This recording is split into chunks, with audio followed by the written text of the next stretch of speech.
It is okay. Ni Friday. Mambo vipi, Daddie Marto right here on TV47's Now Report. Hey, na hiyo wiki imeisha. Ilikuwa na holiday hapo katikati. I wonder when we are going to get another holiday. Ni Monday. Hizi wiki mbili zimekuwa tabu na siziendelee hivyo, lakini hakuna ingine for a while. Anyway, let us enjoy what we can while we still can. Ama vipi?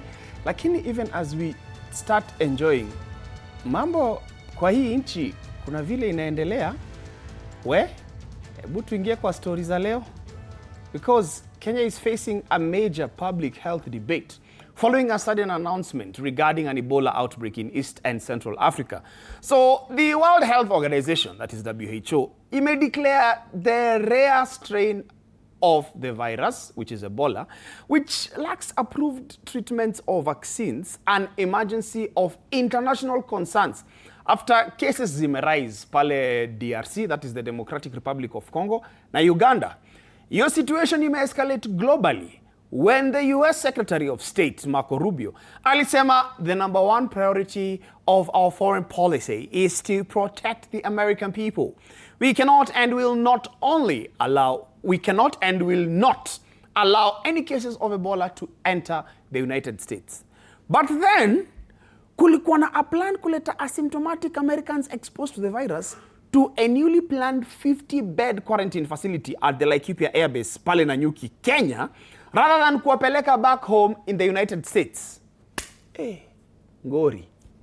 Hii move, wacha nikuambie, imetrigger instant domestic pushback with the Kenya Medical Practitioners, Pharmacists and Dentists Union, yani mbogi yote, fiercely condemning the deal. Wakisema Kenya is a sovereign nation and not a dumping ground or containment colony for foreign health risks.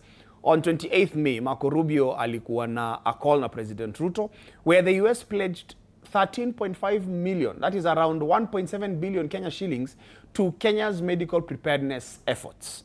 However, the State Department simultaneously clarified that its course stance, noting that Washington's absolute highest priority is to safeguard the health of the American people and keep the lethal pathogen entirely off UF soil.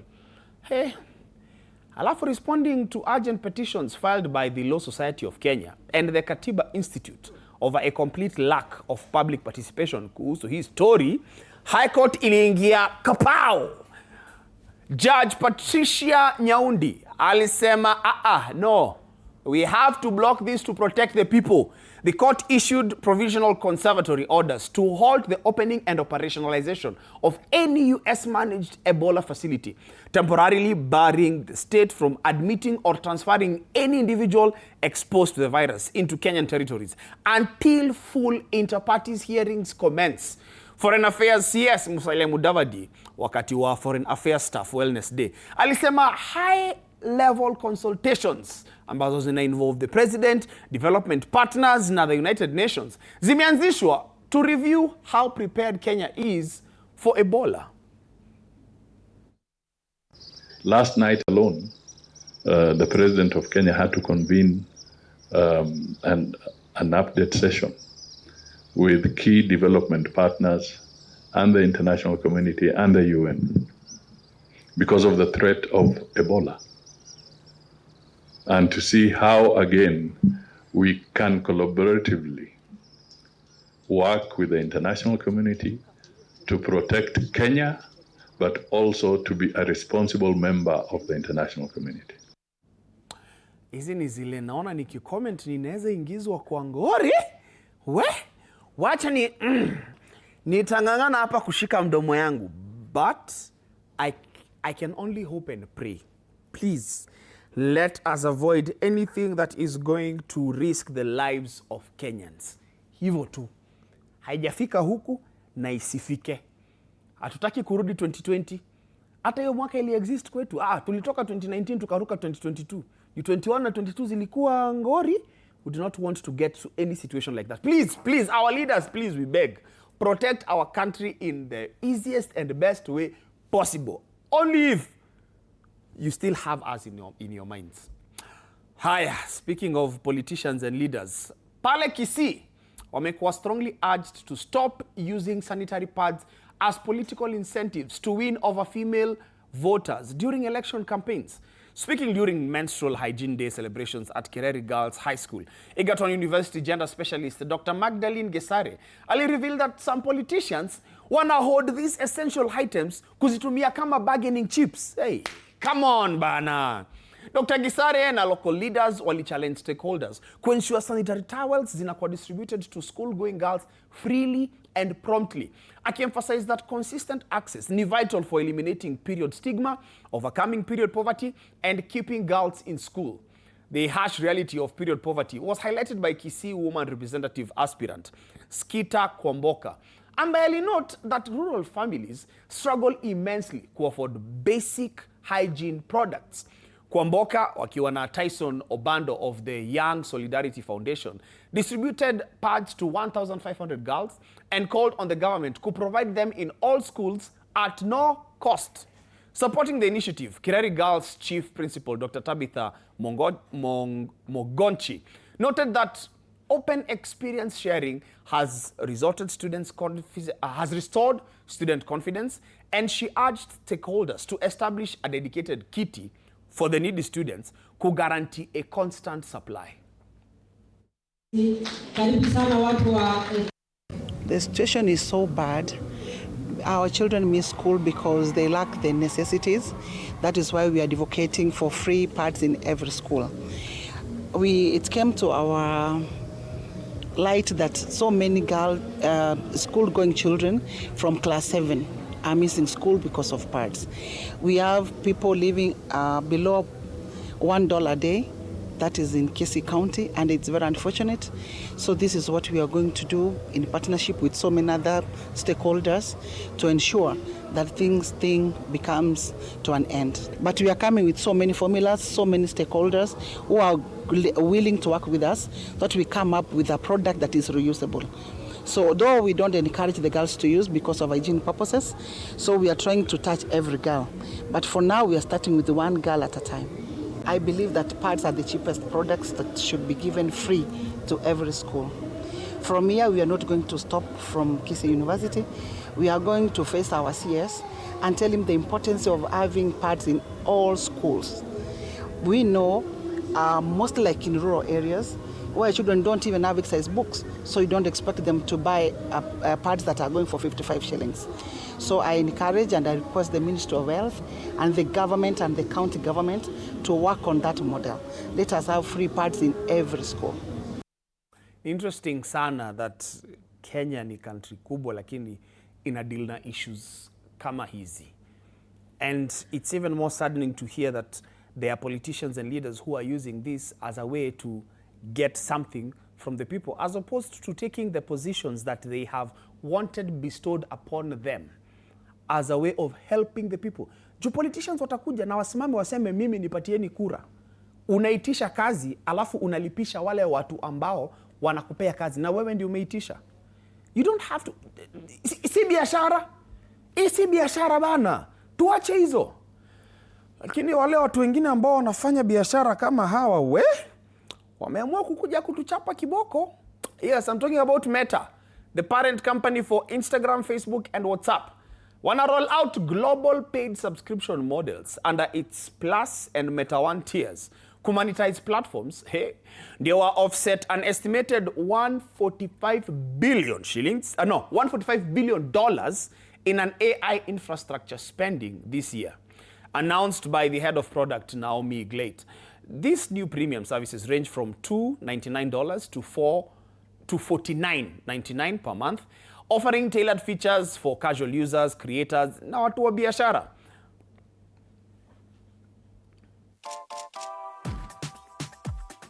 Hey everyone, exciting news for how we're building value with our new subscriptions products. We're starting to roll out Facebook Plus, Instagram Plus, WhatsApp Plus with enhanced features that our community already loves. These subscription plans offer richer ways to express and connect across our apps with more fun features to be added. We're also testing new subscription plans that offer premium features for those who want to unlock more from our apps and AI glasses. We're starting with plans that give people who use Meta AI more to work with. More capacity, bigger, more complex requests, and more room to create.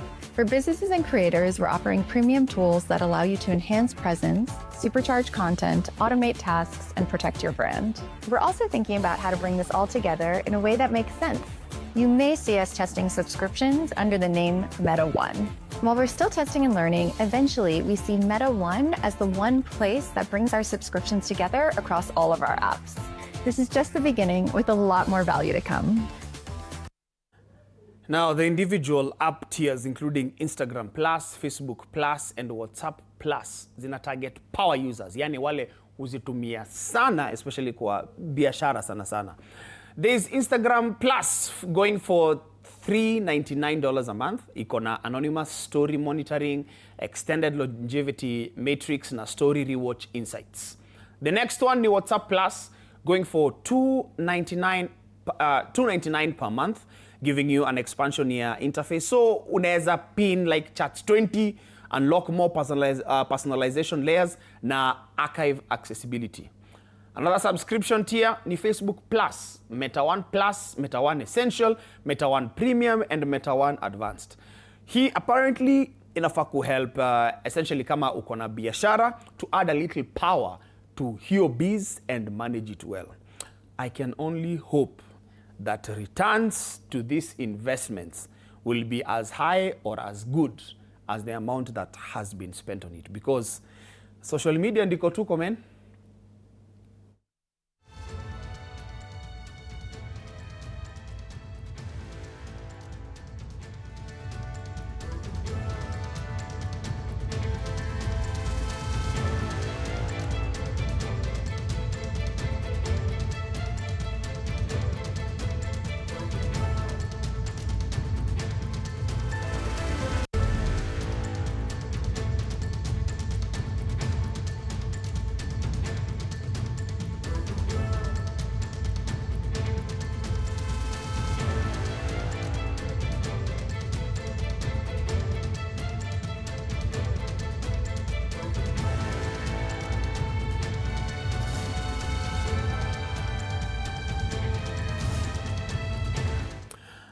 On to other saddening news. A family in Karura Kamuremo village, Kiambu County, wanamourn the tragic death of 22-year-old Harrison Karanja, ambaye ni orphan ambaye alipass after being struck by a stray bullet.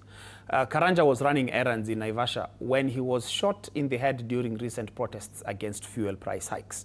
Although Good Samaritans walimrush hospitali, ali succumbed to his severe injuries while undergoing treatment. Local residents and family friends wame condemn strongly, in the strongest way possible, the shooting, wakidemand accountability na justice for the young man from the police service. Adding to the family's deep grief, fresh turmoil has emerged over Karanja's burial arrangements, sparking a disagreement over his final resting place. While there are demands to bury him alongside his late parents at the family gravesite in Kiambaa, some maternal relatives are reportedly pushing for a burial in Nakuru instead. Visited by local leader Damaris Wambui Waiganjo, heartbroken neighbors have urged outside operatives to stay out of the dispute, while calling out the government over prolonged delays in compensating victims of protest-related violence. Hii vitu ya watu kuuawa, vijana kuuawa, hiyo kitu inatuuma sana sisi wasasi. Ukisikia sasa ati kuko na maandamano, unauliza sasa vijana kama wako na wa Gen Z, wao huwezi wamwambia ati usiende. Ukimwambia usiende ndio unamwambia aende kabisa. Kwa hivyo sasa sijui tutafanya namna gani sisi wasasi. Tuko na huzuni sana kwa sababu wakati ya maandamano tu, ukisikia maandamano ukiwa msasi unasikia off sana. Hawa askari hata tunauliza ni wazazi, kweli ni wazazi. Juu sasa wewe unachukua bunduki unashuti mtoto, wewe ni mzazi. Umezaa na ikiwa ni wako. Kwa hivyo sisi tuko na uchungu mingi sana juu ya huo mtoto. Tena serikali wamenyamaza. Huo mtoto tungemzika hapa kwa Dedero ward. Saa hii tunaambia tumpeleke huko na ako hapa. Hebu na hiyo gharama. Nani atagharamika? Kwa hosi kuko na bill. Mtu akiingia ICU mnajua ile pesa vile inaenda. Obi yetu ni igilie na ikomese watoto kusutiwa wakuwa hawana hatia. Huo sio mwizi, huo sio, hakuwa anafanya jambo baya. Kwa hivyo inaonekana hii Kenya hii tuko, ama saa hii serikali ile tuko inataka tunyamaze, haitaki mtu akiongea ukweli. I mean, this week has been very heavy to hear, you know, cries on the loss of children. Na inakuwa so heavy for us, all of us as Kenyan citizens, you know, crying out when we are losing our children and crying that the government is not doing as much as it is supposed to be doing. They're not offering the leadership that they're supposed to be offering as far as protecting not only us but also our children is concerned.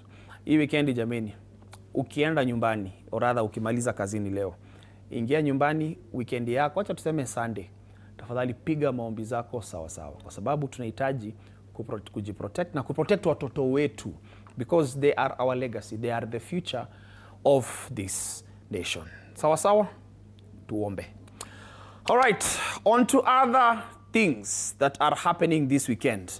Hii weekend, kuna watu wako karibu kunyamazishwa. Unajua kuna watu wamekuwa wakipiga kelele. Wamesema tumestruggle miaka 22. Sasa ngoja uone tunaenda kushinda trophy ambayo hatujashinda maisha yetu. Alafu kuna mtu anaitwa Abel Mutua mahali alikuwa anauliza, by the way, Chelsea shawahi shinda Champions League? Abel Mutua, hizo ni swali za aina gani? Wewe wacha zako bana. Wacha nikulete mtu atakuelimisha zaidi kuhusu what is actually happening. Juu ni kama haujui. Chanite kazini yako Kimanzi. Kimanzi, karibu sana man. Asante man. Hii weekend ni moto sana. Wanasema hii weekend itakuwa mwecheche. Itakuwa ni mwecheche. Kuna watu wanaenda kulala wanyamaze kabisa. Ni weekend. Ama wewe unafilaje? Ni weekend ambayo ni ngumu sana na kwa mashabiki wa Arsenal hatuna uwezo, tunawaambia kwamba kesho itakuwa ni ngumu sana kupata ushindi pale Budapest. Lakini kabla tuingie pale Budapest, wanadada wetu ambao ni wasichana ambao wako chini ya umri wa miaka 17 ambao ni Junior Starlets under 17, kesho watakuwa wanacheza dhidi ya Uganda pale katika uwanja wa Nyayo. Kuna kitu na happen Nyayo Stadium hii weekend. Kesho Junior Starlets. Game inaanza saa ngapi? Saa 9. 3 p.m. kickoff. Itakuwa live TV 47. Tutakuwa tunaonyesha wa Kenya jinsi ambavyo wanadada wetu watakuwa wanatamba dhidi ya Uganda. Wakishinda kesho, kombe la dunia. So kama hautaweza kuenda pale Nyayo Stadium, ndio hiyo posta iko hapo hivyo, live on TV 47 at 3 p.m. Tutakuwa tuna stream on YouTube as well. So usishtuke kama TV yako ina mtandao nini, simu ndio hiyo. Bundles tu ndio utakimbilia hapo hivyo, you'll get to watch Kenya versus Uganda under 17 Women's World Cup qualifiers. Na wakishinda hii, unasikia wanaenda World Cup. Wanaenda kombe la dunia ambalo litakuwa linaandaliwa pale Morocco. Kenya by the way, like Harambee Stars ishawahi kwa World Cup. Harambee Stars hajawahi, lakini wanadada wetu ambao ni under 17 au ambao tunafuatilia kesho watakuwa wanatupatia nafasi nyingine. Mwaka 2024 walifuzu ambapo walienda pale katika Dominican Republic. Wakafuzu pale ambapo walicheza na wakaonyesha uwezo, lakini timu ya taifa Harambee Stars haijawahi. Ni kama kinagonga ukuta kidogo, lakini tuko na pia watu wa rugby ambao wamekuwa kitu make proud kidogo. Najua kuna game ya Kenya versus South Africa, itakuwa wapi? Kenya versus South Africa kuna hiyo inaitwa HSBC ambayo inaendelea. Na sasa ni hiyo trials ambapo Kenya itakuwa inaangalia kama itakuwa inaingia ile division ya pili. Kwanza tumepigwa lakini tumekuwa tukistruggle sana. Tumekuwa tukipigwa sana katika hiyo rugby, lakini kwanza wacha tuone kwamba hiyo sasa wako pale Valladolid na kuna ile mkondo mwingine utakuwa unachezwa pale Bordeaux. So wacha tuone kwamba Kenya itakuwa inafuzu, lakini yote 9 tuingie kwanza Arsenal. Mafansi wa Arsenal wamenituma. Wamekutuma kufanya nini? Kwanza kesho itakuwa ni mechi kali, ingawaje itakuwa inaanza mida saa 1. Watu wengi watakosa hiyo mechi ambapo Arsenal watakuwa wanacheza dhidi ya PSG.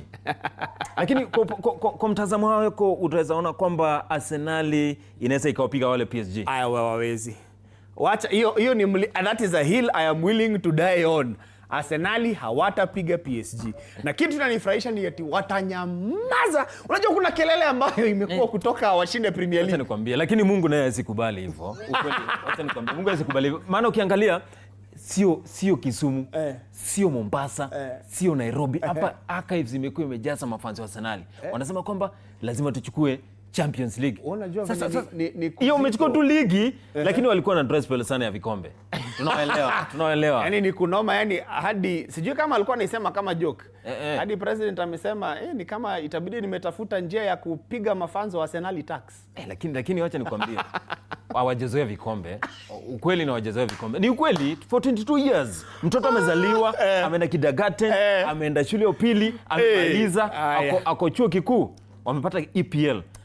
Lakini wakishinda UEFA Champions League kitaumia. Itakuwa ni ngumu sana kwa mafansi wa Kenya ambao hawasupport Arsenal. Lakini yote 9 kesho Budapest.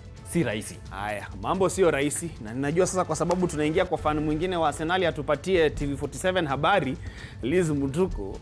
Wewe acha tu tukuachie tu hapo hivyo. Sasa acha nisiongee mingi. Sitaki nijifunge mdomo nishindwe kuongea Monday. Nishindwe kuingia pale kwa gate. Kesho by saa 4 watakuwa nyamazishwa. Thank you very much for joining us on the Now Report. Please enjoy your weekend. Na kama vile tunasema hapa, simkai poa.